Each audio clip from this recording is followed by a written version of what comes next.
Em dia com a cidade de hoje, vamos falar sobre a saúde pública em Sorocaba. E para isso, ao meu lado, a secretária de saúde do município, Kelly Schettino. Obrigado pela presença, viu, Kelly? Obrigado pelo convite, boa tarde a todos. Tá bom, secretária, o último boletim epidemiológico da cidade foi na sexta-feira, não é isso?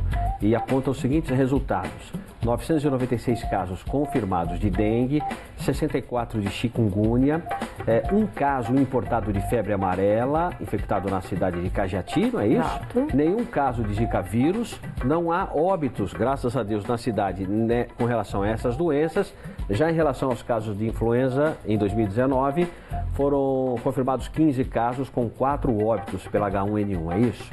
O número de casos de sarampo aumentou. Secretária, vamos começar então pelo sarampo. Quais são as informações e as ações que a Secretaria está executando para controlar a situação? Tivemos 3 casos confirmados de sarampo aqui mesmo na cidade de Sorocaba. A partir do momento que a gente detecta esse caso positivo, nós começamos a fazer ações de bloqueio, né, na região, a fim de conter a disseminação do vírus. Esse trabalho já foi feito, né, onde as unidades até ligam para as pessoas, escola, o bairro em torno, condomínio, para que isso seja contido.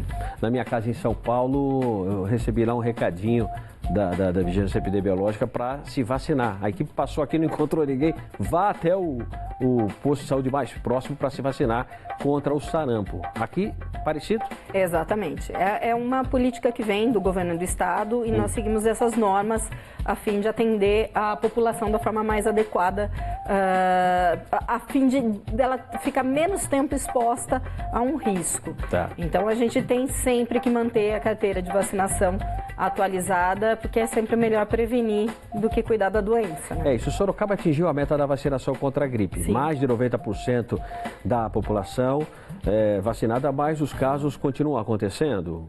Sim. 4 mortes por H1N1, o bairro Nova Sorocaba, isso é o que Exato. tem o maior número de casos de dengue. Apesar que a dengue, enfim, nós estamos falando de doença em geral, né? Mas primeiro sobre H1N1, eu gostaria que a senhora falasse. A gripe H1N1, nós tivemos números excelentes na cobertura da vacinação. Superamos o estado de São Paulo, superamos a meta nacional, inclusive. Então, está, de certa forma, controlado a questão da H1N1 e de outros tipos da gripe também, né? Mas é uma preocupação sempre. Então, muito da higiene com as mãos, manter as outras doenças respiratórias também são extremamente importantes nessa época do ano. Então, hidratar bastante, porque o tempo está muito seco. Tudo isso influencia, né, na saúde da população. Mas, no geral, com esses resultados, chega a ser preocupante, secretária? Por exemplo, 4 mortes de H1N1, né? Perto dos outros municípios, nós estamos, inclusive, bem controlados, né? Hoje a gente tem disseminado em outros municípios um número muito maior. Então, de certa forma, em Sorocaba, estamos bem controlados. Tá, febre amarela, a cidade tem um caso? Qual é a situação? Teve um caso importado, né? Importado. Não foi aqui, né? Foi da cidade de Cajati. E as ações que vocês estão tomando para controlar?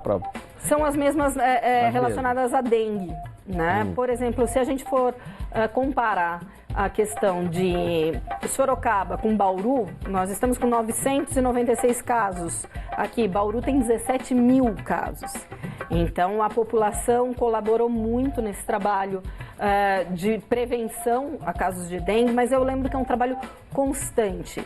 A dengue, a gente não pode perder a atenção dela. É verdade. Nunca, não é só nessa época, né? Agora para um pouco as chuvas, então a proliferação do mosquito diminui, então os casos começam a diminuir também. Mas é importante que logo depois vem o verão, Exato. Vem a estação das chuvas, a gente tem que controlar agora, principalmente, para lá na frente não termos problema. É um trabalho constante de vocês olharem os possíveis criadores que tem dentro ali de casa, do quintal da casa, no quintal do vizinho, às vezes dar uma olhadinha, pedir ajuda quando necessário em locais abandonados, que não tem acesso. Então, você pode sempre entrar em contato com a prefeitura, são diversos canais de atendimento através da Casa do Cidadão, através do 156, da ouvidoria, enfim, a gente tem todo esse Secretária trabalho. deve ter tomado conhecimento daquele questionamento da vereadora Fernanda Garcia, que está questionando a falta de medicamentos na rede pública de saúde. Como é que está essa situação, secretária? A questão de medicamentos,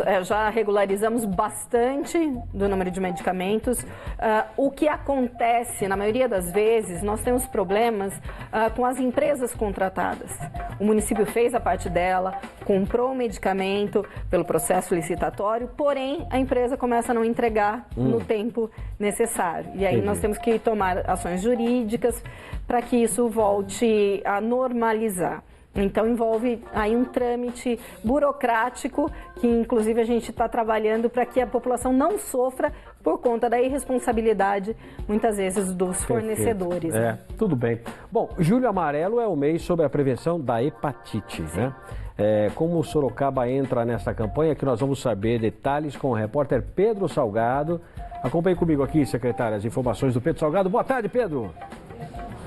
Oi, Barazal, boa tarde para você, boa tarde para quem está acompanhando a gente. Olha, a campanha começou hoje e vai até sexta-feira, dia 26 de julho, nas 32 unidades básicas de saúde aqui de Sorocaba, sempre a partir das 7 horas da manhã.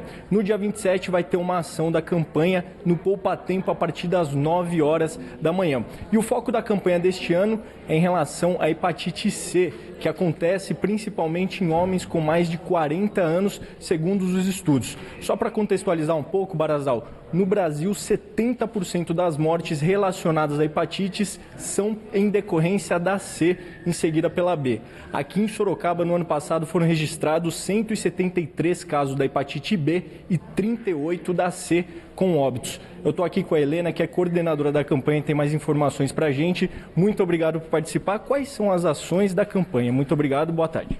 Boa tarde, obrigada pela oportunidade. Bom, essa semana todos os postos de saúde estão intensificando as ações, então os pacientes podem chegar nas UBSs, não precisa de agendamento com o médico, a enfermeira do acolhimento pode receber esse paciente, pedir o exame ou fazer o teste rápido e fornecer esse resultado para o paciente sem burocracia. Além disso, essas ações que você colocou no Poupa Tempo já estaremos novamente dia 27 e também ontem no Aerofest fizemos cerca de 500 testes e encontramos positivos por lá. E é fundamental, né? Porque a hepatite é uma doença silenciosa, se pudesse comentar pra gente. Exato, o fígado vai sofrendo em silêncio. Tem pessoas que carregam essa infecção há décadas. Por isso que o foco da campanha é nas pessoas com mais de 40 anos. Quando elas eram jovens, talvez elas se expuseram a alguns procedimentos de risco, às vezes procedimentos odontológicos, tatuagem, transfusão sanguínea, e naquela época não existia o mesmo rigor sanitário que existe hoje. Então, às vezes elas se infectaram naquela época, carregam isso há décadas, sem que isso se manifeste de alguma forma, e como ainda não fizeram o exame, não sabem do seu diagnóstico. E até porque é perigoso, né? A gente estava conversando que tem gente que acaba morrendo sem saber que era hepatite, né? Exato, ela é muito grave se ela não for tratada. Ela tem cura, hoje as medicações são muito mais modernas, muito mais eficazes, mas enquanto não fizer o teste, não tiver esse status, né, qual que é a sua situação, não vai saber, não vai ter conhecimento e não vai ter a oportunidade de tratar. Se não tratar, não vai curar. Entendi. Quais são esses cuidados, né, os tratamentos, perdão, que a gente tem que fazer? Quais são os tratamentos em relação à hepatite? Tanto a detecção quanto o tratamento é tudo feito pelo SUS, tudo gratuito aqui no Sistema Público Municipal. Nós detectamos e fazemos o tratamento, temos um time de infectologistas na nossa clínica SAMI, eles fazem os exames mais detalhados, que também são gratuitos, e prescrevem o tratamento que é obtido na farmácia do regional de alto custo. Certo. Muito obrigado, viu, Helena? Bom, Barazal, é com você aí no estúdio. Isso aí, obrigado, viu, Pedro? Obrigado pelas informações, secretária Helena já falou praticamente tudo, né? Mas fica então a orientação. Fica a orientação. A prevenção. Prevenção, né? É o ficar sabendo da patologia o quanto antes, e o quanto antes a gente iniciar o tratamento, menos problemas você vai ter na tua saúde. O mutirão da saúde, para a senhora falar, para a gente poder encerrar a entrevista. Né? Teremos um grande mutirão.